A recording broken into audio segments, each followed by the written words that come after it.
three witnesses, the Book of Mormon, and the 8. And what about the 3? You mean actually seeing the plates? Okay, he asked a good question. What about the testimony of the 3 witnesses and the 8 witnesses who claim that they saw the plates?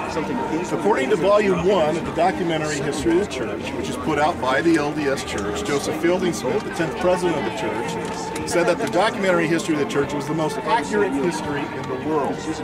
In Volume 1, page 50 to 53, it tells a story about the 3 witnesses and how they came to see the plates of gold that Joseph Smith claimed to have. Joseph Smith was in the house translating the plates when he felt the time was right for the 3 witnesses to actually see the plates. So what he does is he tells them, okay, we're going to go out into the woods and you're going to pray.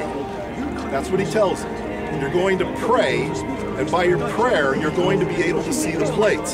So they leave the house where Joseph Smith was translating the plates, and they go out into the woods. He does not bring the plates with him. He leaves them in the house.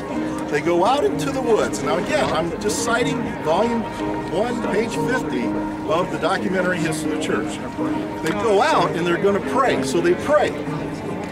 It's Oliver Cowdery, David Whitmer, and Martin Harris and Joseph Smith. The 4 men begin praying in order to see the gold plates. First of all, I asked the question, why did they have to go out in the woods when the plates were in the house? But he doesn't bring them with him.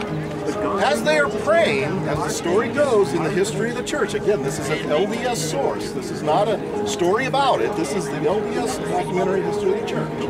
As they're praying, nothing happens. Nothing happens. Nothing happens at all. Martin Harris feels like he is the one that's responsible for nothing happening, and so he asked to be excused. And according to the story in the documentary of the church, history of the church, Martin Harris goes a considerable distance away, and he leaves the other men. So they decide now, without Martin Harris, to pray again. And this time they pray, and this is when an angel appears holding the gold plates. An angel appears holding the gold plates. Now, after this happens, Joseph Smith goes to find Martin Harris. Now remember, he was a considerable distance away. So he goes to find Martin Harris, and there's Martin Harris standing there. And so he decides he's going to pray with Martin Harris. So Martin Harris, no sir, because this is your problem. This is your problem. You want to ignore your own church's history and draw conclusions based on assumptions. I didn't say that. I just asked you to hurry up and be quiet. You asked me a question. Don't disturb me, okay? So he goes out and he's with Martin Harris. And now listen very carefully, ma'am. I'm listening. He's with Martin Harris, and they decide to pray. And as they pray, what happens? Page 53 in the documentary history of the church says that Joseph and Martin saw the plates in the same manner in which they saw them before, and it says very clearly, in vision. It says in vision.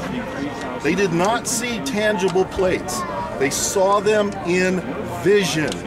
So, I would ask you, why would I ever say for anybody who's standing here, if you want to see my plates, you got to pray about it. If I told you the only way you could see my plates is if you prayed about it, you would probably look at me cross-eyed because you're rational people. You don't have to pray to see tangible objects. That's the point. They didn't see anything but a vision. Now, anybody can see a vision. I mean, lots of religious people claim to see visions, but even Mormons don't take a lot of those stories seriously. And why would I have to take this seriously?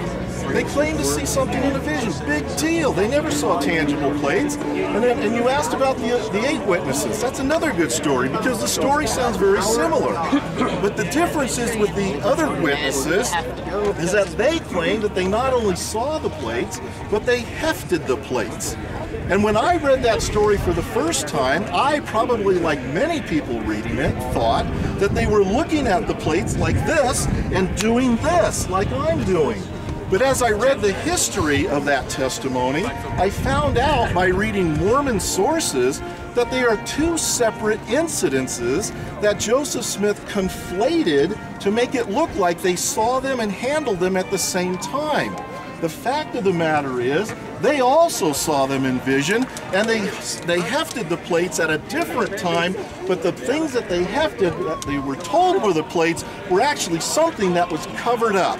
They never saw anything at the time they covered that they were lifting them. They were covered up. When the plates were in the Smith home, they were always covered up.